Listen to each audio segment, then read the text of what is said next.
Okay, this would be my last presentation in this onboarding and orientation. So, moving forward, ano na po yung mga kailangan nating sunod na i-comply in order to complete yung atin pong onboarding sa ERPMES core team, no? So, isa-isahin po natin.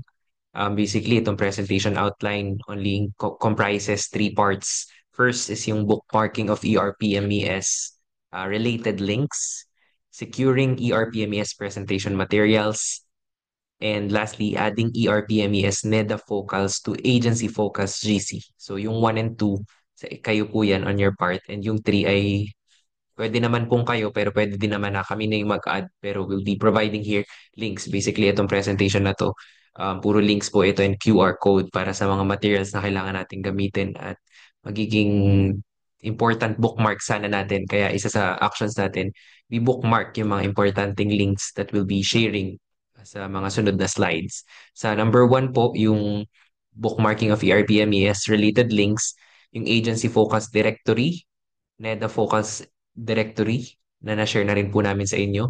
Yung system log for enhancement and rectification of possible bugs and errors ng system na ma-encounter natin as administrators or users ng system. And lastly, yung NEDA ERPMES mismo o yung mismong link ng atin pong system na gagamitin. So tatlo po ito. Basically, very, very short presentation na lang ito. Una, yung bookmarking of the RPMES related links. So, as shown on your screen, apat po ito, no? Yung agency focus directory. So, dito po, ma-update ninyo yung mga information or details or contact information ng ating mga focals na galing sa mga agency na hinahandle ninyo. So, meron pong mga link at QR code for that. Pwede nyo pong screenshot to, but we'll also be providing din naman this presentation along with the other presentations sa inyo pong uh, divisions, no? And pangalawa, yun na bang NEDA Focals Directory. Ayan, ito po ay na-share na po namin sa inyo during finalization natin ng list of agencies as well as mga focals natin per division, yung primary and alternate PSFs natin. So, please, yung mga hindi pa po tapos, please finalize na lang po yung mga agencies as well as yung mga focus or if you have additional requested accounts sa mga kasamahan po po niyo sa division, pwede din naman po kayo mag-request. Gagawan din po namin kayo. And kapag done na po, i-click lang po natin yung parang checkbox icon dun sa ating ah, mga list of agencies as well as dun sa focus. Sige, visit din natin, no? So, ito yung agency focus directory. Click lang natin yung link. So, ayan, may apat po tayong tabs. Nakaseparate na po siya per division. Makikita ninyo yung kanilang contact information tsaka mga details nila.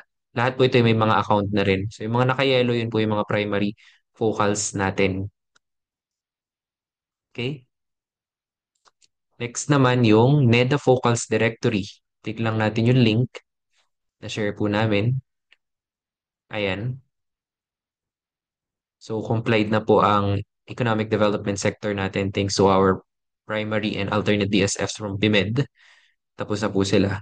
And hindi na po sila naglagay. Ito naman po ay optional lang ninyo kung gusto ninyong maglagay ng specific staff sa bawat agencies. Otherwise, kung wala po nakalagay, bahala na pong i-coordinate talaga namin ang mga primary and alternate DSFs ng mga divisions. Okay?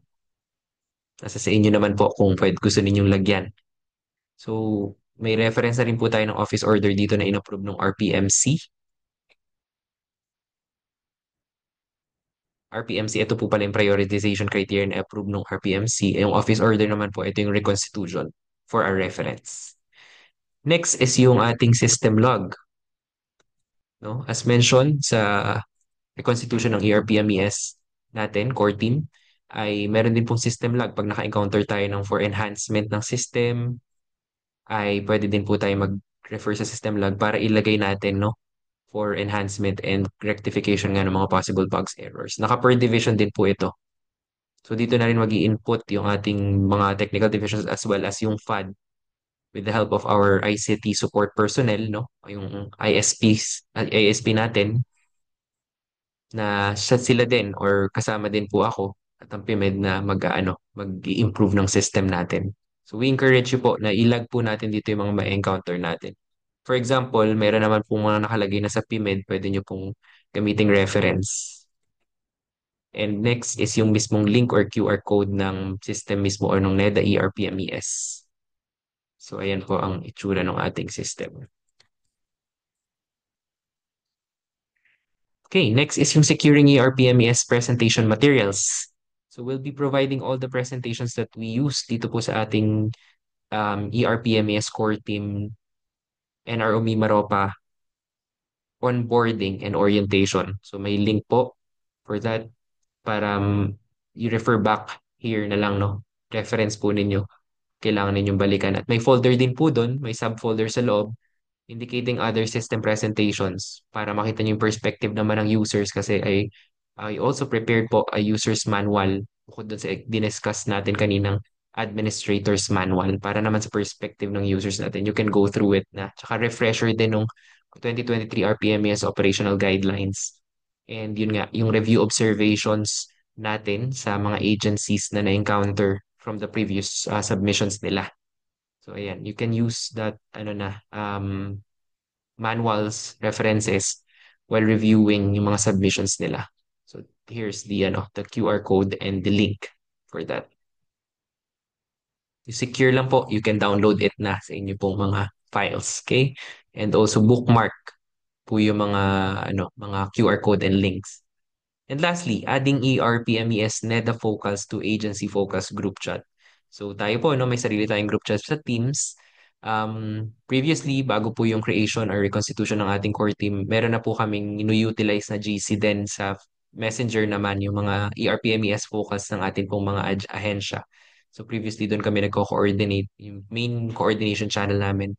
We'll also have to add you doon sa GC natin and let us get acquainted, no, sa atin pong mga agencies na hinahandle. Nandun na po yung iba.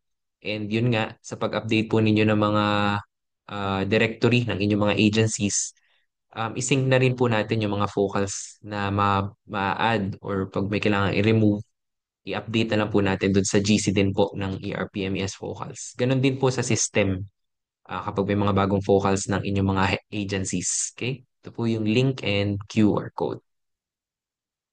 So that already concludes my presentation for the next steps. Once again, welcome to our ERP-MES core team.